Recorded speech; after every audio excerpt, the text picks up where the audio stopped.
Rozmawiamy dziś o przedsiębiorczości, no i z kim nie pogadać o przedsiębiorczości, jak nie z przedsiębiorcą z 18-letnim doświadczeniem i 10-letnim doświadczeniem, którzy zrobili transakcje już na ile? Ponad 1 miliard złotych. Introwertycy z kolei mają trochę ciężej. Mają trochę ciężej, to wtedy idą na etat. Nie. To jest ciężkie pytanie z introwertykami właśnie. No niech idą na etat i po temacie. Czy każdy powinien mieć własny biznes, czy jednak dla niektórych lepszym wyjściem jest etat?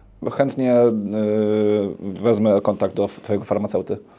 Dietetyka, tak. aha. Klinicznego. Większość ludzi nadaje się na etat. Dlatego, że są tak edukowani w tym kraju, każdy w tym kraju, edukacja w ogóle na świecie i w Polsce jest tak stworzona, żeby produkować niewolników, tak? Czyli idź do pracy, zarób, pojedź raz w roku na wakacje, kup sobie używane auto i żubra w Żabce i będziesz szczęśliwy, nie? Jakie to powinny być waszym zdaniem cechy, bez których ktoś nie może założyć biznesu? Żona jak będzie to oglądała, to powie, co za hipokryta. Czy warto zatrudniać na umowę o pracę, może outsourcing do agencji, a może B2B? A jakie były wasze największe błędy jako przedsiębiorców? To jest, myślę, że największy rak chyba obecnego świata. A jakie książki, kursy czy mentorzy mieli taki największy wpływ na to, jak zbudowaliście firmę?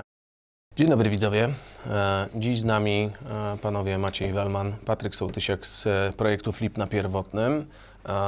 Rozmawiamy dziś o przedsiębiorczości, no i z kim nie pogadać o przedsiębiorczości, jak nie z przedsiębiorcą z 18-letnim doświadczeniem i 10-letnim doświadczeniem, którzy zrobili transakcje już na ile?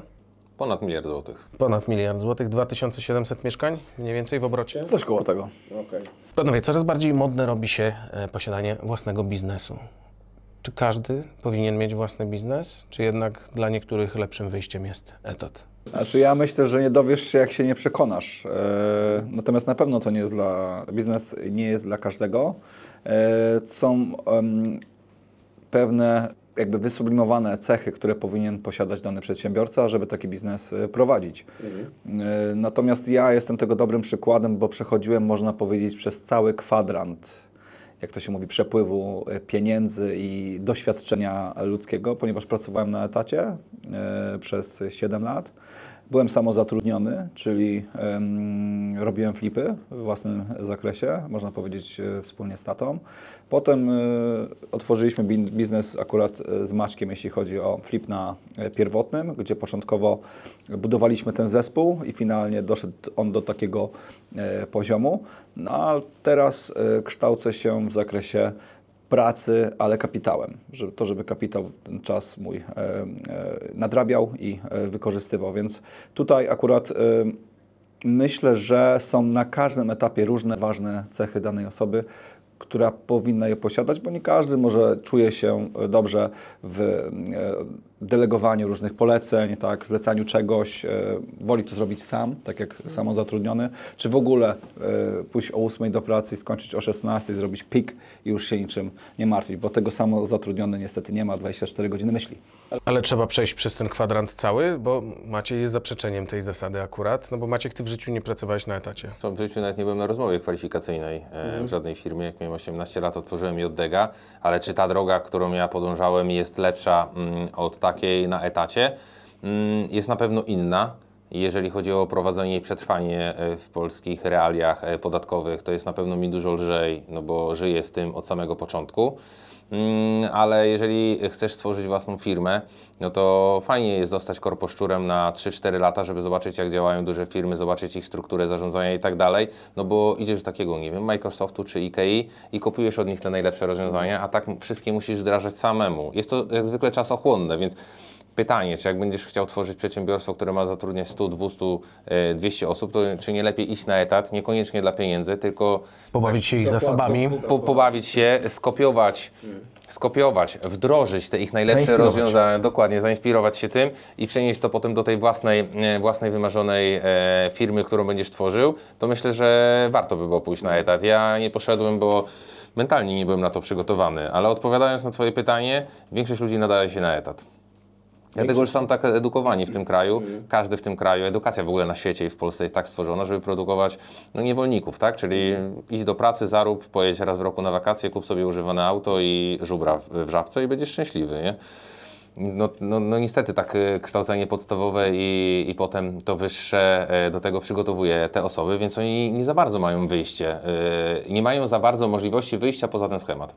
Praca na etacie niewątpliwie jest pewną bezpieczną przystanią, ale dla mnie też była trampoliną, ponieważ dzięki pracy na etacie miałem zdolność kredytową dosyć wysoką, dzięki czemu mogłem pozwolić sobie w ogóle na zakup nieruchomości, bo nie miałem takiego finansowania, musiałbym kombinować. Finalnie i tak udało mi się. Wypracowałem to, czyli wypracowałem sobie zdolność kredytową i wypracowałem sobie kontakty, dzięki którym wspólnie z inwestorami nabywałem te lokale, więc miałem, można powiedzieć, 2 finansowania zewnętrzne. No ale praca na etacie, no niestety pochłania bardzo dużo czasu i to jest, myślę, największy minus. 8 godzin dziennie, 5 dni roboczych i do tego jeszcze 26 dni urlopu tylko w roku, no to nie jest dużo. Jeszcze czas na prywatne rzeczy, na rodzinę ewentualnie. A mówiłeś, że każdy musiałby sprawdzić, dowiedzieć się, czy jest gotów na własny biznes. Jak to sprawdzić? No najlepiej właśnie, tak jak Maciek powiedział, to jest bardzo fajne i tutaj chciałem się z Maciejem spierać, ale potem powiedział, że warto z tego doświadczenia, cudzego doświadczenia i budowanego procesu, wszystkich elementów skorzystać i tutaj myślę, że na tym etapie, pracując na etacie, pracując u kogoś, ty już możesz wyciągnąć swoje wnioski i stwierdzić, czy ty chcesz, czy ty tylko potrzebujesz. Bo stoisz z boku, jakby nie jesteś zaangażowany kapitałowo, czyli patrzysz, jak ktoś ewentualnie popełnia błędy, gdzie ty byś widział, nie jesteś zaangażowany też emocjonalnie, więc jakby chłodniejszym okiem patrzysz. Widzisz też tą presję tej osoby, no bo to jest niewątpliwie duża presja, mając swój biznes, bo dzisiaj jest dobrze, ale nie wiadomo, co będzie jutro, więc sam jesteś w stanie ocenić, czy jesteś w stanie się tego podjąć i na ten ring wejść. Ja nie dam rady? Bo wszyscy mają takie podejście, a później zderzają się z ZUS-em. Wiesz co, ale jest też grupa ludzi, która naprawdę zarabia bardzo dobre pieniądze na etacie, mają określoną liczbę dni urlopowych, wiedzą, ile kosztuje ta praca po tej drugiej stronie i czy sobie kalkulują, czy za 20% więcej ja potrzebuję 500% więcej nerwów, to nie zawsze tak jest takie czyste i krystaliczne, że bycie przedsiębiorcą jest lepszym rozwiązaniem. Bo trzeba sobie odpowiedzieć tak naprawdę, zadałeś pytanie, jakby gdzie ci ludzie, czym powinni się zajmować, ale to bycie przedsiębiorcą to nie jest wcale lepsza droga, za każdym razem. Oczywiście jak stworzysz dobrze prosperujące przedsiębiorstwo, uda ci się pomysł, wizja i tak dalej, to na końcu będziesz odcinał kupony, ale weźmy pod uwagę, że na 1000 otwieranych przedsiębiorstw w Polsce 50% nie wypala, inwestujesz w swój kapitał, czas, bardzo często bierzesz kredyt, finansujesz to, no dajesz swoje z siebie, zdrowie, i tak naprawdę wszystko, a w tym czasie twój szwagier na etacie awansował 3 razy, ma już doskonałą pensję, dostał samochód służbowy, ma ile jest, 26 dni urlopu? 26, z tego 26 dni urlopu plus ilość dni wolnych, plus jeszcze Wigilia od przyszłego roku. 4 miliardy będzie nas kosztowało wszystkich, tak jak tutaj siedzimy i słuchamy. Ten jeden dodatkowy dzień wolnego powoduje, że to nie jest tak, że to jest taki luksus. Nie? Jak się uda, to wszyscy mówią, a to jest prywaciarz i on jest zarobiony. Udało mu się, dobre słowo. Udało mu się, ale nikt nie bierze pod uwagę w tych statystykach liczby osób, którym nie wyszedł biznes, którzy przejęli 5 lat życia. Tak? Albo po 5 latach musieli znowu zaczynać od nowa, bo nie weszło, bo przyszedł kryzys, bo cokolwiek i potem udało mu się, a gość tak 17 lat robi biznes, położył 2 firmy i dopiero 3 mu wyszła. To nikt tego nie policzy. Na końcu powiedzą, że on siedzi w domu, nic nie robi. Nie? Nakradł się albo przy transformacji zarobił. No więc to jest takie, to ciężko by było to znaleźć. Ja naprawdę, może są ci etatowcy i tak trochę się z nich śmieję, ale oni mają zajebiste życie. No, nasi klienci, z nimi też przecież często rozmawiamy, to są osoby, które prowadzą swoje biznesy, no i też sporo się nasłuchamy. Mamy swoje doświadczenia, ale też korzystamy z tych rozmów i widzimy, no to są takie kwestie, gdzie czasami ręce opadają i się człowiek zastanawia, czy w ogóle wchodzić w ten ocean. Mówiłeś, zahaczyłeś wcześniej, że trzeba mieć pewien zestaw cech osobowych. Teraz chciałbym pogłębić ten temat. Jakie to powinny być waszym zdaniem cechy, bez których ktoś nie może założyć biznesu, albo nie poradzi sobie w biznesie, albo nie osiągnie sukcesu? Ja myślę, że tutaj jest akurat bardzo dobry przykład, bo tak się akurat dobraliśmy, że jesteśmy, można powiedzieć, przeciwstawieniem naszych charakterów. Więc Maciej może powiedzieć, jakie ma on, a jakie mam ja, albo odwrotnie, co ja widzę w nim, czego nie mam u siebie, bo myślę, że to jest dobry przykład, żeby w ten sposób się dobierać jako osoby, które chcą być wspólnikami i w jakimś zakresie współpracować. No to jedziemy. No to ja myślę, że Maciej tutaj akurat jest bardziej stanowczy ode mnie, bardziej asertywny. Ja staram się bardziej elastycznie podejść do tematu. Ale wymieniasz cały czas cechy niezbędne dla przedsiębiorcy, żeby osiągnąć sukces? Tak jest, dokładnie. Czyli Tak, bo my osiągnęliśmy sukces, więc możemy się na nas wzorować. Zdecydowanie. Czyli po prostu rozdzielasz to na postaci, ale każda z tych cech, którą wymieniasz, twoim zdaniem Ja jest kluczowa. nie uważam, że to jest idealny przykład dobrania się zespołu, ale, Taki, który ale działa. tak działamy i to funkcjonuje. Także to są na zasadzie przeciwstawieństw. Tak? Ja jestem bardziej na miękko podchodzę do każdego tematu, Maciej bardziej na jajko na twardo, można powiedzieć. Chociaż Na pewno Patryk ma większą cierpliwość, nie? Bo bardzo często było tak, że jakiś deweloper mi mówi, już nie kupujmy od niego mieszkań, bo ja nie będę się prosił, żeby ktoś mi sprzedał 30 mieszkań za 10 milionów, no bo idę do gościa, mówię, że mamy 10 bani, chcemy nie kupić mieszkania, on mi tam zaczyna a to, a tamto, to ja po prostu czasami wychodzę ze spotkania, żeby nie zepsuć. Ale Patryk zostaje wtedy. Patryk zostanie, to i dogra, nie? Więc tak się nam zdarzyło już kilkukrotnie, że ja mówię, ja nie mam cierpliwości i stoję pod biurem na przykład i sobie czekam, aż on pogada, bo ja mówię... ale znowu może być tak, że ja bym nie dograł tak dobrych warunków i tak nie stawiał na swoim, jak na przykład Maciej, nie? I też dzięki temu te warunki są trochę lepsze. Znowu z innym przypadku ja dogram troszeczkę lepsze te warunki, bo na zasadzie tej cierpliwości troszeczkę bardziej szczegółowo coś dopytam. Także to jest, myślę... Taki miks, który no działa, bo czasami celowo idzie i czasami chodzimy sami na spotkania, w sensie, że we dwójkę, czasami wiemy, jakiego mamy partnera po drugiej stronie, bo go znamy i wiemy, kto ma lepsze cechy, lepsze predyspozycje do rozmowy akurat z tą konkretną jednostką. Więc dzięki temu mamy tą możliwość rotacji jednak. Jeżeli ktoś jest zbyt zachowawczy, no to na pewno też nie zrobi tak szybko, tak szybko się nie posuje, tak szybko jego firma się nie rozwinie, ponieważ będzie wszędzie szukał dziury w całym i będzie wszędzie widział ryzyka. Natomiast druga strona, ta bardziej ryzykowna, na pewno szybciej się rozwinie. Więc warto, żeby te przeciwstawne czasami kwestie były, żeby jedna osoba bardziej dokładała tego węgla do, można powiedzieć, pociągu, a druga się zastanawiała, czy na pewno ten pociąg jedzie w dobrym kierunku. We właściwym torze. To tu weszliśmy już w partnerstwo. To okej, czy z kolei, jeżeli ktoś już chce zakładać swój biznes, to powinien szukać tego partnera dla zrównoważenia czy uzupełnienia swoich kompetencji i cech? No to jest trudne pytanie, dlatego że ja znam więcej spółek, które się rozeszły przez, nie wiem, patrzenie w innym kierunku, przez w ogóle to, że się Tych osób patrzenie w... partnery, że nie dogadywali, no bo tak, tworzymy firmę i dzisiaj mamy jakiś tam cel. Najczęściej celem jest zarabianie pieniędzy. No i są różne drogi dążenia do tego celu. My akurat mamy filar oparty o nieruchomości na rynku pierwotnym i to nie znaczy, że nie zrobiliśmy kamienicy na rynku wtórnym, to nie znaczy, że Patryk nie ma najmów na rynku wtórnym, bo to jest wszystko skorelowane, oparte o nieruchomości, testujemy różne rzeczy, ale ta podstawa działania tego naszego przedsiębiorstwa jest jakby niekwestionowana. I to jest ta nasza baza. Oczywiście dokładamy, tak jak powiedziałem, te różne elementy, ale filar jest jeden. A często w tych spółkach, jak mam znajomych, którzy prowadzili różne biznesy, no to ktoś chciał, no to mamy pierwotny, to może zróbmy wtórny, może zróbmy mieszkania w Gruzji, może zróbmy mieszkania w Hiszpanii i ja wcale nie mówię, że to jest złe. Ale jak ta podstawa firmy zaczyna się ci rozwadniać, to w końcu jeden by powiedział, no dobra, to ja zostaję w Hiszpanii, będę tu teraz flipował. No i biznes pada jakby z automatu, nie? Ale to też wynika z braku konsekwencji w działaniu i wytrwałości, bo ktoś zaczyna szukać, to jest też dosyć istotne, żeby te nowe rozwiązania wdrażać w firmie, testować, ale nie na zasadzie, żeby działać jak chorągiewka.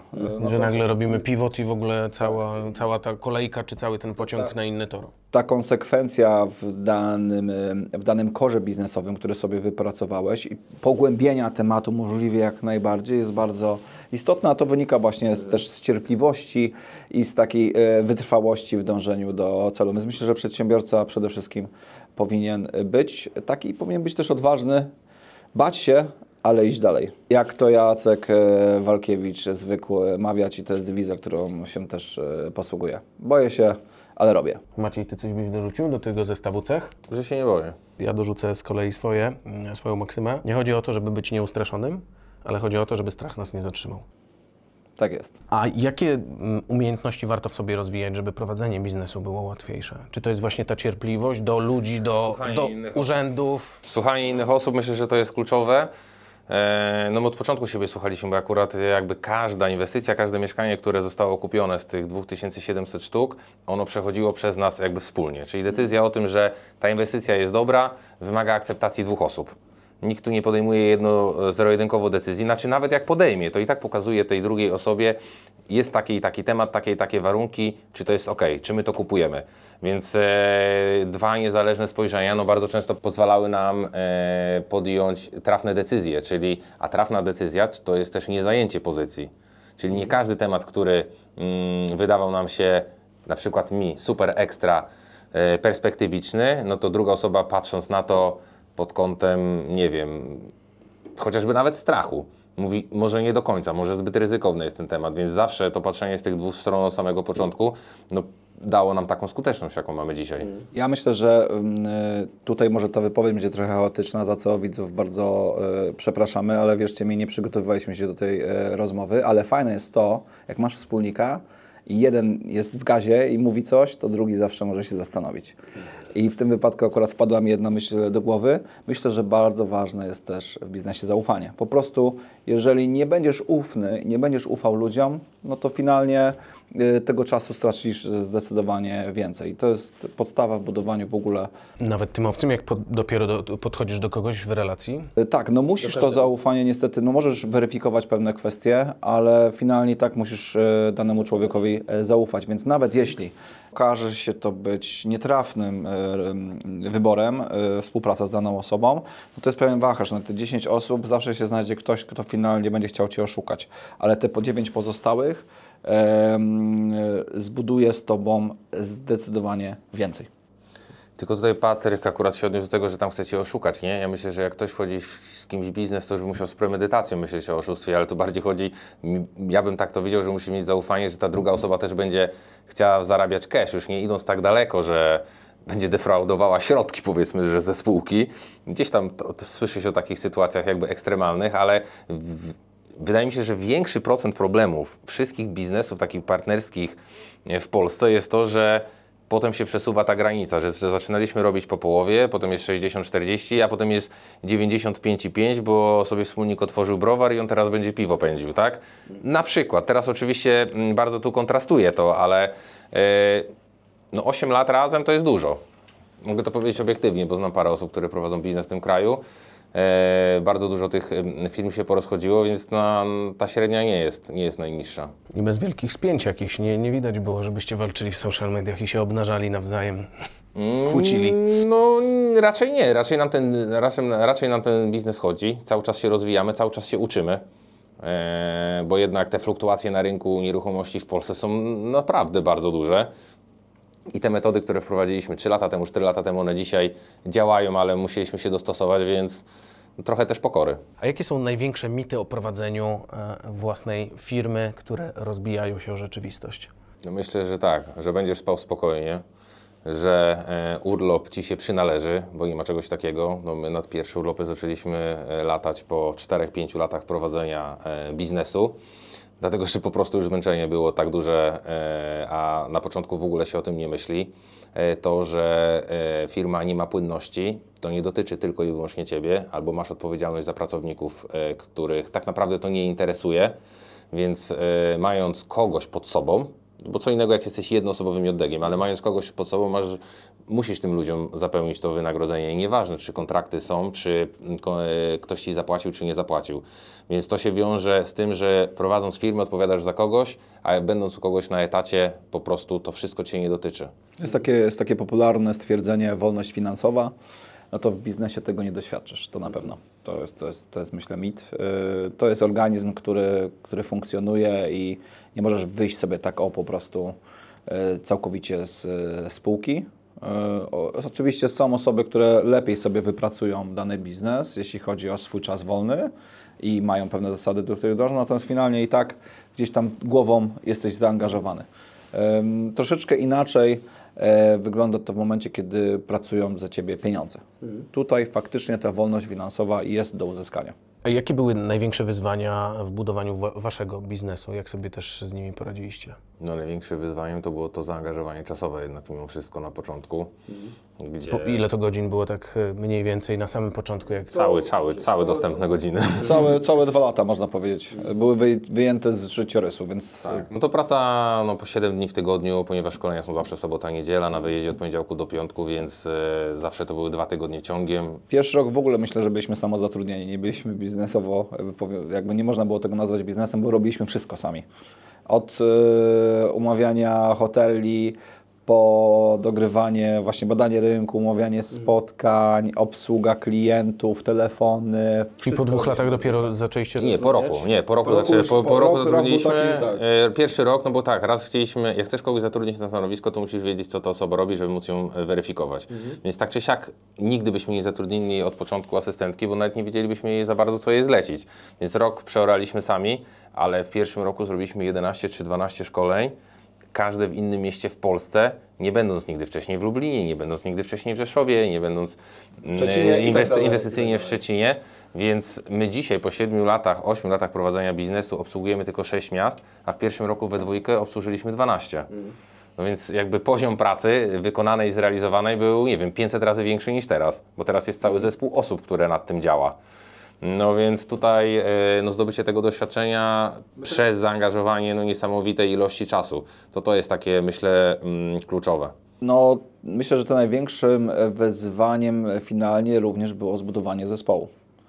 To też jest bardzo wymagający proces, w którym musisz odsiać pewne słabości i te mocne strony, bo te mocne strony, które widzisz, przyćmiewają słabości, które jednak gdzieś tam też mogą rzutować na całą firmę.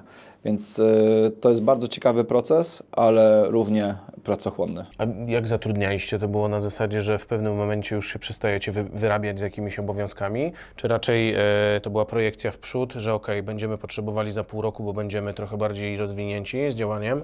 No, tutaj dużo szczęścia było. Nie ukrywam, że w biznesie też jest ważne szczęście, bo jednego pracownika tak na tyle zrobiliśmy, można powiedzieć, w cudzysłowie, ale też wyeksploatowaliśmy później, ale nie chodzi nawet o tą eksploatację, ale troszeczkę zagraniem pewnym. Budujesz ten suspens? Przedłużmy jeszcze tak z pół minuty budowanie historii. W rozmowie kwalifikacyjnej powiedzieliśmy, że mamy jeszcze 8 osób, z którymi musimy ten wywiad przeprowadzić i było kilka również przed, także odezwiemy się później, a tak naprawdę były tylko 2 osoby, w tym on. I był zdecydowanie lepszy od tej pozostałej drugiej osoby. No i działał z nami 4 lata, wspólnie z nami budował. Zresztą i Michał i Oliwia sporo wdrożyli w całe funkcjonowanie tej firmy we wszystkich procesach. Także też jesteśmy im bardzo wdzięczni. No i finalnie w dwójkę też, no jak to się mówi, poszli na swoje. Także kibicujemy i dziękujemy. Nie ma złych emocji, że się nauczyli i poszli na swoje? Nie, no bo wspólnie z nami zbudowali tak naprawdę ten biznes, także... Działają w nieruchomościach, ale na niezależnych płaszczyznach, także tutaj nie ma w ogóle żadnego jakby z tym problemu. No ale też nie ukrywam, że doświadczyli tej pracy, którą my mieliśmy w tym pierwszych 2 latach, można powiedzieć, bo oni po 2 latach dołączyli do zespołu, więc widzieli, że no, to nie jest łatwa rzecz, jest wymagająca, ale myślę, że też... Ale dzięki temu są jednymi z lepszych osób branży. Spore doświadczenie zostało. Współpracujecie z nimi teraz? Utrzymujemy kontakt i relacje. Mówiliście o tym zatrudnianiu ludzi. Czy warto zatrudniać na umowę o pracę, może outsourcing do agencji, a może B2B? Jakie są Wasze doświadczenia i preferencje? Tak naprawdę, jeżeli osoba chce z nami współpracować i widzimy potencjał, to staramy się dostosować do potrzeb takiego pracownika. Wiadomo, że są pewne bardziej korzystne rozwiązania, które nam bardziej może pasują czasami, natomiast tutaj się nie zamykamy i bardziej staramy się spełnić wymagania danej osoby. Czyli nie macie tak, że alergicznie podchodzicie do umowy o pracę? Znaczy generalnie jako to przedsiębiorcy, ale dla nas to jest są... nieistotne, jaka jest forma współpracy. Jakby to nie ma w ogóle znaczenia i to nie rzutuje na nasz biznes. A jakie były Wasze największe błędy jako przedsiębiorców? Jak sobie z tym poradziliście? Jakie wnioski wyciągnęliście? Macie jakieś takie historie, że było blisko? Największym błędem, jaki popełniliśmy, to jest to, że zbyt późno zaczęliśmy zwiększać zespół. Powinniśmy to zrobić tak naprawdę po pół roku działalności, a my zrobiliśmy pierwszą, którą zrobiliśmy po roku. To samo Potem kolejne dwie po 2 latach i powinniśmy ten krok wyprzedzić o rok. Czyli asystentkę powinniśmy zatrudnić po 3 miesiącach, po 8 miesiącach powinniśmy zatrudnić już pierwszą osobę, po roku drugą i my na początku pracowaliśmy jako 4-osobowy zespół, a już wtedy powinniśmy mieć ten zespół co najmniej 6-7 osobowy. Zbyt późno zatrudnialiśmy tych ludzi. Czemu nie zatrudnialiście wcześniej? Dlatego, że byliśmy w biznesie, a nie nad biznesem. I proste. Nie myśleliśmy o tym, jak możemy usprawnić nasze działania, no bo standardowo wszystko zrobimy sami najlepiej. Staraliśmy się doskonalić siebie, zamiast doskonalić biznes. I to był błąd, nie? Że zbyt dużo czasu, mówiąc krótko, przejęliśmy na robotę, fizycznie w niej będąc, a nie pracując nad firmą. A jakie książki, kursy czy mentorzy mieli taki największy wpływ na to, jak zbudowaliście firmę, ale też i na waszą przedsiębiorczość życiową? No tutaj właśnie to, o czym powiedziałem, czyli kwadrans przepływu pieniędzy, autor Robert Kiyosaki, no to bardzo mocno otworzył mi głowę w zakresie takiego, można powiedzieć, zoom outu na całe spojrzenie na przedsiębiorczość, jak to wygląda i chciałem tą drogę przejść i właśnie ją przechodzę. Nic nie dzieje, można powiedzieć, przez przypadek. Wszystko wynika z pewnych książek. Jak w ogóle w 2012 roku czytałem jedną książkę w tygodniu i druga taka, która mi się bardzo mocno nasuwa teraz na myśl, no to jest Jedna rzecz, gdzie książka rozbija zasadę Pareto Lorenza na czynniki pierwsze, można powiedzieć, czyli 80-20. Rób 80% swojego zaangażowania w procesy, które przynoszą Ci najwięcej pieniędzy i zostaw 20% na inne, prawda? I to też w życiu osobistym, prywatnym, jak i w firmie myślę, że jest to pozycja obowiązkowa. Żeby sobie to wszystko poukładać, człowiek nie jest multitaskowy, nie jest wielozadaniowy i to też bardzo mocno ta książka pokazuje. Wiesz co, ja zacząłem robić biznes, dlatego że tata mi powiedział, żebym nigdy w życiu nie szedł na etat, bo to jest bez sensu i ja akurat wchodząc, otwierając pierwszą jednoosobową działalność gospodarczą, otwierając pierwszą spółkę, to żyłem w przeświadczeniu tego mitu, który na początku rozbiliśmy. Że otworzę własną firmę, to będę miał high life, będzie samochody z salonu, urlopu i tylko będę odcinał kupony. No to rzeczywistość okazała się trochę inna. Czyli życie nauczyło Cię, było Twoim najlepszym mentorem? Nawet nie tyle życie, bo wiesz co, no miałem taki komfort, że tam od 19 roku życia jeździłem tylko i wyłącznie samochodami z salonów.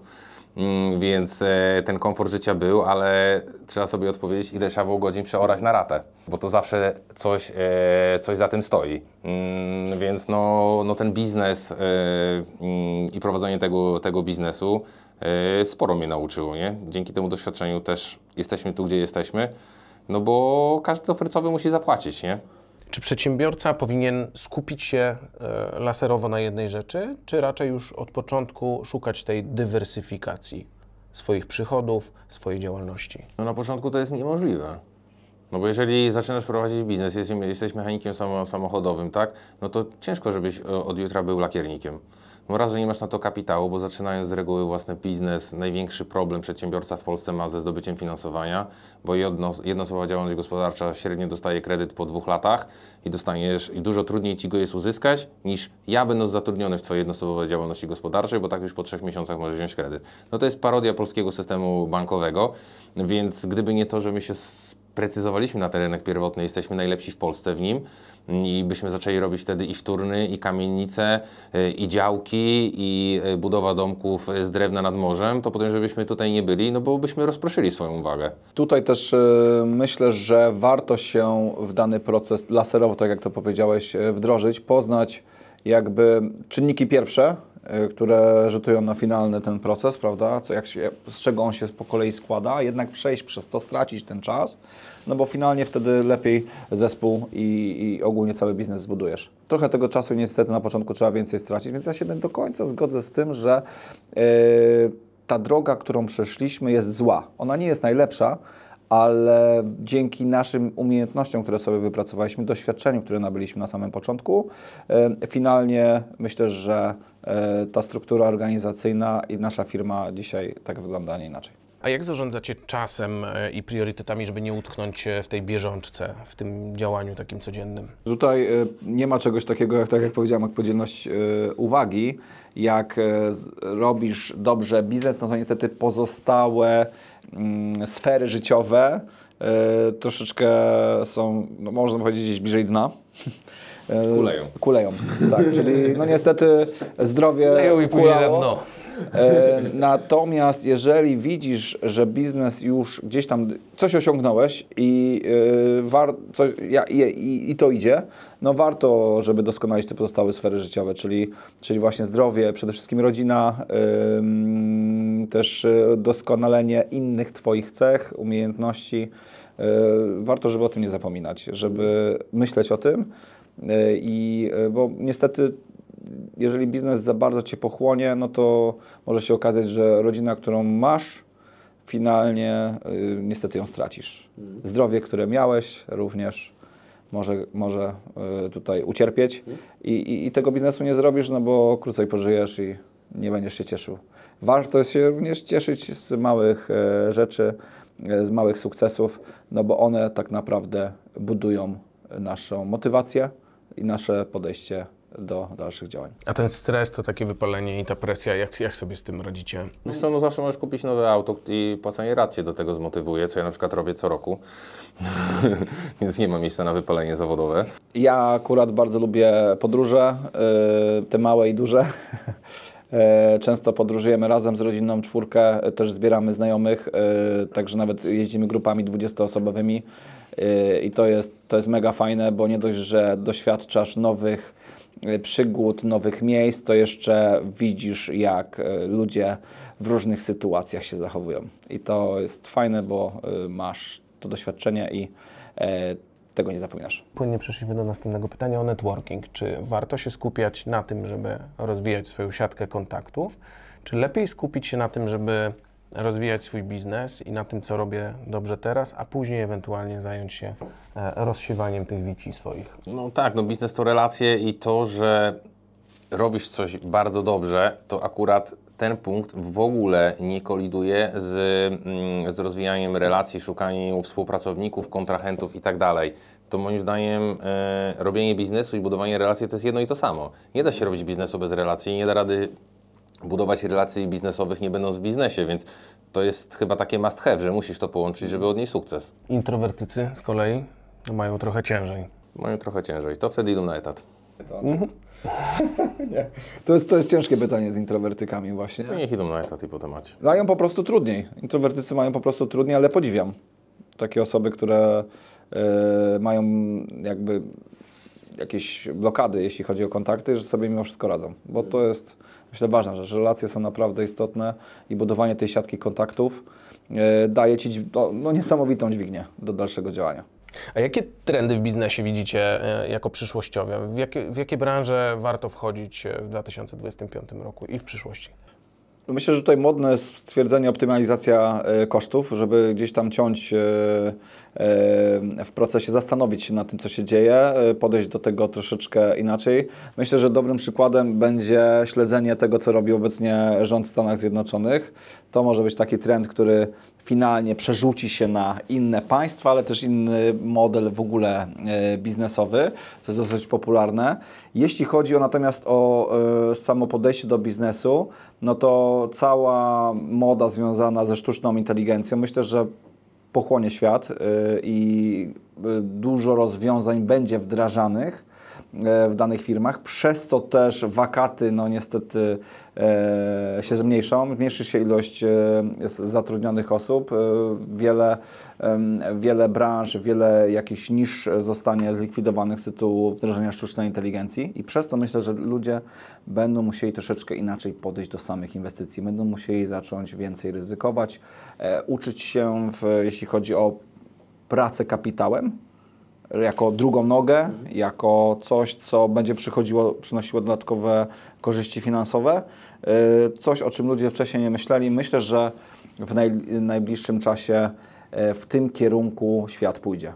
Człowiek będzie musiał myśleć o tym, żeby pieniądze pracowały jakby na niego, za niego. A wykorzystujecie sztuczną inteligencję jakoś w swoim biznesie? Tak, w niewielkim stopniu przygotowując się do prowadzenia właśnie social mediów, kanału na YouTubie. No jest to źródło informacji i jest zdecydowanie łatwiej przygotować się do danego materiału, do też porządkowania tego materiału, do zbierania informacji. Myślę, że to jest dobre narzędzie, natomiast no, śledzimy, raczkujemy powolutku. No właśnie, a jakich aplikacji, systemów używacie do ułatwiania sobie pracy, czy to właśnie w firmie, a jakich na przykład już poza tym ekosystemem firmowym, tak w życiu prywatnym? To wiadomo, to mamy HubSpota w firmie, gdzie tam mamy te dane tych wszystkich klientów, ale to jest taki podstawowy element chyba większości. Jako CRM tutaj? Tak, jako CRM. No wiadomo, że ten Excel i ta praca w chmurze, bo często pracujemy mimo wszystko jednak już z telefonów, a nie z lapków, tak żeby każdy z całego zespołu miał podgląd tu i teraz na bieżąco do tych danych, a z racji tego, że tych danych zbieramy strasznie dużo, no bo te wszystkie spotkania trzeba potem wpisać do Excela, wyniki tych spotkań, łącznie z cenami, powierzchniami i tak dalej, więc no to jest takie w sumie nasze główne narzędzie. No wiadomo, komunikatory do odpowiedniego porządkowania danych podtematów z pracownikami. Też jeśli chodzi o samą prezentację, no korzystamy z różnych outsourcingów, z różnych dodatkowych informacji, źródeł informacji, jak poprawnie się wysławiać, tworzyć prezentacje. Tutaj też się uczymy, nie jesteśmy idealni, ale jeśli chodzi o samą sztuczną inteligencję, no to jest ChatGPT. A jak utrzymujecie pełne skupienie na działaniu w takiej codzienności biznesowej? Tak, żeby się nie rozpraszać, żeby być sfokusowanym na celu. No ale to jest, jak prowadzisz biznes i masz, nie wiem, transakcję na stole za 50 milionów, to ja nie potrafię odpowiedzieć na Twoje pytanie, bo ja nie wiem, jakbym się mógł na tym nie skupiać. Jeżeli robisz biznes, a ja to robię 18 lat i sprawia mi to przyjemność, bo lubię dogrywać transakcje, to jest naturalne, tak jak wstajesz rano, idziesz na siłkę czy myjesz zęby, no to robisz biznes. Ja nie potrzebuję jakiejś tam super ekstra motywacji, żeby się zastanowić, czy ta transakcja jest sensowna, czy nie. Żeby podejmować dobre decyzje, trafne decyzje, myślę, że bardzo ważny jest odpoczynek, o czym ludzie zapominają. Nie jesteś w stanie się skupić, nawet bym powiedział 8 godzin dziennie. Jeżeli jest ktoś, kto uważa, że tutaj jestem w błędzie, to zapraszam do indywidualnej rozmowy. Nie jesteś w stanie 8 godzin się skupić. Na 100% nawet, 100% z siebie. 4 godziny może optymalnie możesz siedzieć w danym procesie. Po prostu za dużo rozpraszaczy jest obecnie. Ja tu się z Patrykiem zgadzam w 100%, bo ja mam taki system, że idę powiedzmy codziennie rano mniej więcej na siłownię, po siłowni śniadanie i o 10:30 wchodzę do firmy i do 14:00 to, co mogę zrobić, to zrobię, a po 14:00 to mogę prezentację pisać, coś tam. Mechaniczne rzeczy. Ale to tak naprawdę te 3,5 godziny to jest 100% efektywności i jak przez te 3,5 godziny czegoś nie zrobię, jakiegoś większego zadania, to już potem i tak już idę do domu.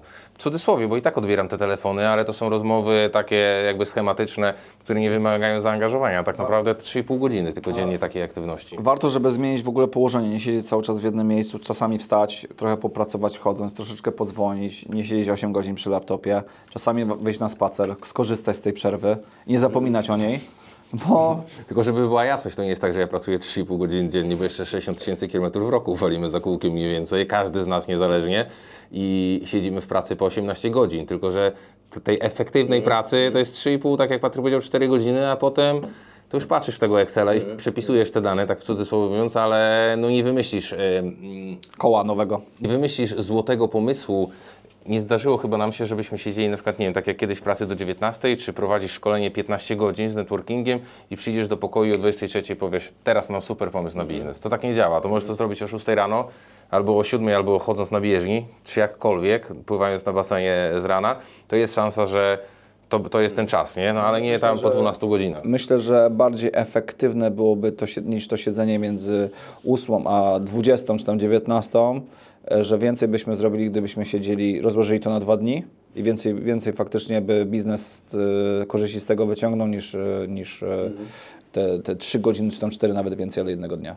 Tu Patryk zwracałeś się do widzów, ale to może ja się zgłoszę, że się nie zgodzę. Ja wam powiem, jakie suplementy na to są, żeby tak po 6 godzin, 8 godzin nawet. No tak, ale chodzi Ci o te legalne? Tylko legalne, tylko legalne. Dopóki w zapisie jesteśmy. Nie, tylko i wyłącznie legalne, już bez żartów. Chętnie wezmę kontakt do Twojego farmaceuty.